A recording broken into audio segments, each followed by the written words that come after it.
A very good morning dear students. Today topic is essay writing. Okay, so what is an essay? Essay क्या है? Let's see here. An essay is a short piece of writing that gives the author's own argument or perspective. It means उसका जो दृष्टिकोण है, उसका जो नज़रिया है देखने का, उसे बोलते हैं हम perspective. It deals with a single idea.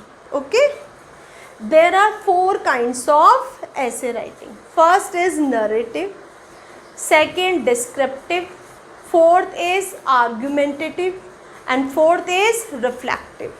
Okay, first is narrative essay. Narrative essay क्या होता है? Narrative essay it narrates a story and event.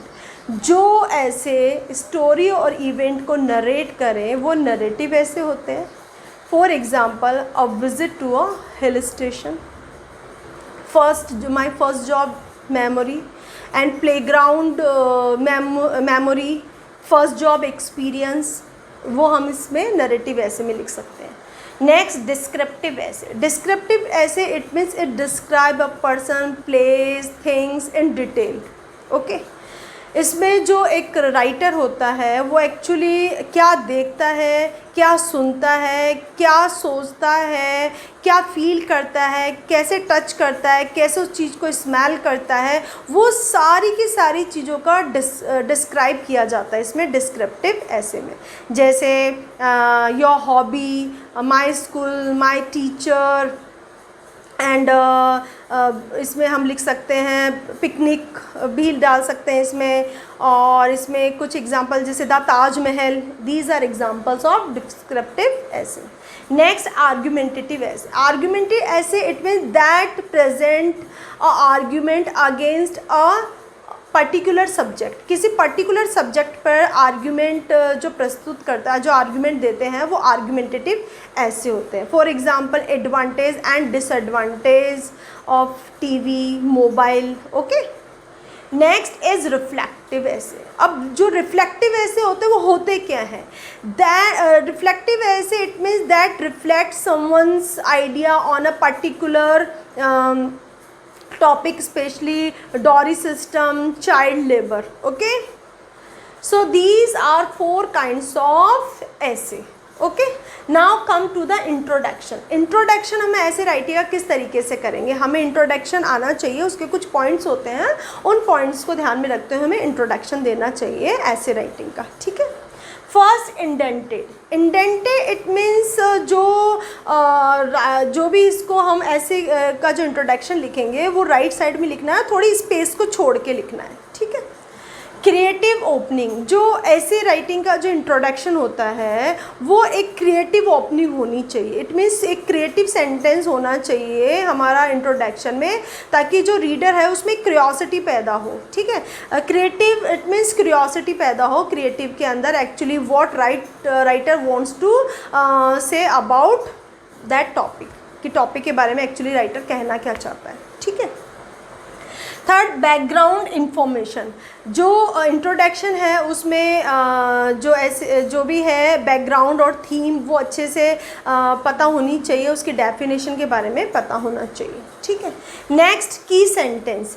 अब जब भी हम इंट्रोडक्शन लिखते हैं उसमें जो की सेंटेंस होता है वो बहुत ही ऐसा होना चाहिए कि जो रीडर है उसमें क्यूरियोसिटी पैदा हो, और उसको मतलब ये जो फर्स्ट सेंटेंस जो होता है वो बहुत ही इम्प्रेसिव होता है. ठीक है. अब कोई भी सेंटेंस जब इंट्रोडक्शन आप स्टार्ट करते हो तो आप ये जो मैंने लिखे हैं कुछ सेंटेंस आप ऐसे स्टार्ट कर सकते हैं. Now a days, these days, with a question. With a question it means अगर कोई आप इंट्रोडक्शन में क्वेश्चन से स्टार्ट करते हो कोई भी इंट्रोडक्शन, तो जो रीडर होता है उसमें उसको पढ़ने की एक क्यूरियोसिटी होती है, उसको लगता है कि एक्चुअली क्या इंटरेस्टिंग है इसमें, ऐसा तो थोड़ा सा इंटरेस्टिंग पार्ट बन जाता है वो. ठीक है. नेक्स्ट है, it is open said that one of the most important issues. अब आप कोई भी जब इंट्रोडक्शन को इन सेंटेंसेस के थ्रू आप शुरू करते हो तो वो वो थोड़ा सा इंटरेस्टिंग हो जाता है, ठीक है, और वो अच्छा। हाउ यू विल राइट ऐसे writing, when ever you will right ऐसे you will write in 3 paragraphs. Okay, in first paragraph what you will write, and in second paragraph what you will write, and in para third what you will write. So first I will explain in first paragraph what you will write. Okay, so these points you will keep in your mind while writing paragraph first. Okay, in first paragraph first you will write support the main idea. It means जब आप first paragraph लिखते हो तो वो जो main topic है उसको support करने वाला होना चाहिए। वैसे भी जब हम किसी पैराग्राफ को लिखते हैं उसमें 2 सेंटेंस सबसे इंपॉर्टेंट होते हैं, तो फर्स्ट सेंटेंस और एक लास्ट सेंटेंस। जो फर्स्ट सेंटेंस होता है वो रीडर में क्यूरियोसिटी पैदा करने वाला होना चाहिए, और जो लास्ट सेंटेंस है वो रीडर को सेटिस्फाइड करने वाला होना चाहिए। इट मीन्स जो भी आप लिखते हो उसको देखकर ऐसा लगे रीडर को it is well said. Okay, next is examples. अब आपको ऐसे कैसे आगे बढ़ाना है, ऐसे को आगे बढ़ाने के लिए आपको एग्जाम्पल्स देने हैं, रिसर्च के बारे में बताना है, फैक्ट्स के बारे में बताना है, शॉर्ट स्टोरीज़ के बारे में बताना है, डाटा जो है उनके बारे में बताना है, ठीक है। Unity of order. अब आपको जब ऐसे आप लिखते हैं तो उसमें एक यूनिटी होनी चाहिए, ठीक है, उसमें एक ऑर्डर से मतलब आपकी कोई घटना कब कैसे हुई, इट मीन्स क्रोनोलॉजिकल ऑर्डर में होना चाहिए। क्रोनोलॉजिकल ऑर्डर यानी कि पहले ये घटना हुई, फिर ये हुई, फिर ये हुई, फिर ये हुई, ठीक है, इस तरीके से हमें उसमें मेंशन करना चाहिए, ठीक है। अब जब आप लिखते हैं पैरा फर्स्ट तो उसमें आपको इस तरीके से लिखना चाहिए, according to expert research has found that and there are many. अगर आप इस तरीके से according to expert, research, according to research अगर आप ऐसे लिखते हैं किसी भी पैराग्राफ को तो बहुत ही ऑथेंटिकल लगता है, ठीक है। नाउ इन सेकेंड पैराग्राफ, आपको सेकेंड पैराग्राफ में क्या लिखना है। सेकेंड पैराग्राफ जब भी आप लिखोगे तो आपको ये देखना है कि उसमें किस तरीके से आपको फ्रेजेस का यूज़ करना है ताकि वो थोड़ा सा इम्प्रेसिव लगे।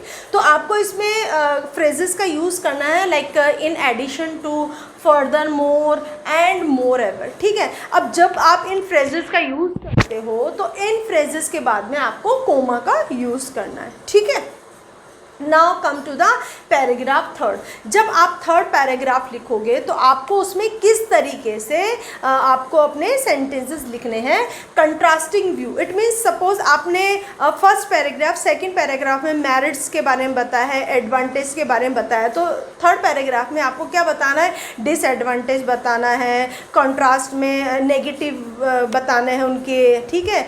तो ये सारी चीज़ें आपको पैरा थर्ड के अंदर बतानी है, लेकिन इन पैरा फर्स्ट और सेकंड को ध्यान में रखते हुए आपको इसमें अपने सेंटेंसेस लिखने हैं, ठीक है।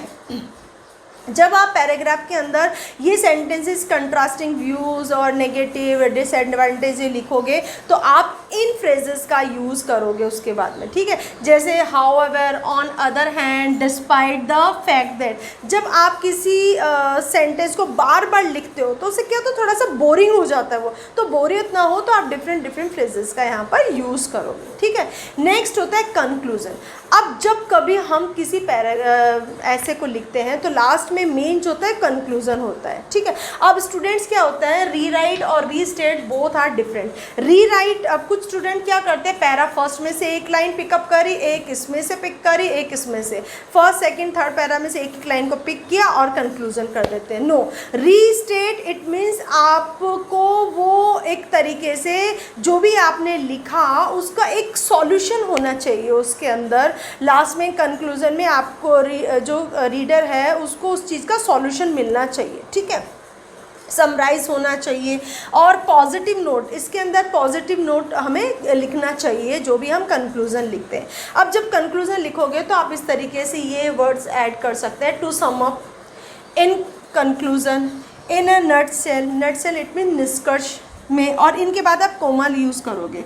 And I believe, I think, that, in my opinion, from my point of view. तो आप इस तरीके से अपना जो कंक्लूज़न लिखोगे ऐसे का, उनमें आप इनको ऐड करोगे। अब कुछ स्टूडेंट्स क्या करते हैं, अपना जब लिखते हैं कुछ वर्ड्स तो नीचे जो कंक्लूज़न होता है उसमें लिख देते हैं अकॉर्डिंग माई व्यूज़ या अकॉर्डिंग टू मी। आप अकॉर्डिंग का जो वर्ड है वो अपने लिए यूज़ नहीं करेंगे, क्योंकि अकॉर्डिंग वर्ड हम किसी थर्ड पर्सन के लिए यूज़ करते हैं, ठीक है। अगर आप लिखते हो अकॉर्डिंग टू मी तो वो आपका रॉन्ग हो जाता है, ठीक है। तो स्टूडेंट्स, जब भी आप कोई ऐसे राइटिंग लिखते हो तो आप ऐसे राइटिंग को लिखने से पहले आपको किस तरीके से उसको लिखना है उसको पहले आप देखोगे, उसका इंट्रोडक्शन कैसे लिखना है। Then you will write paragraph first, second and third. In para first में what you will write, in para what you will write, and in third what you will write, and main important how you will write conclusion. Okay, so students, I hope you have understood everything. Okay, so that's all for today and have a nice day.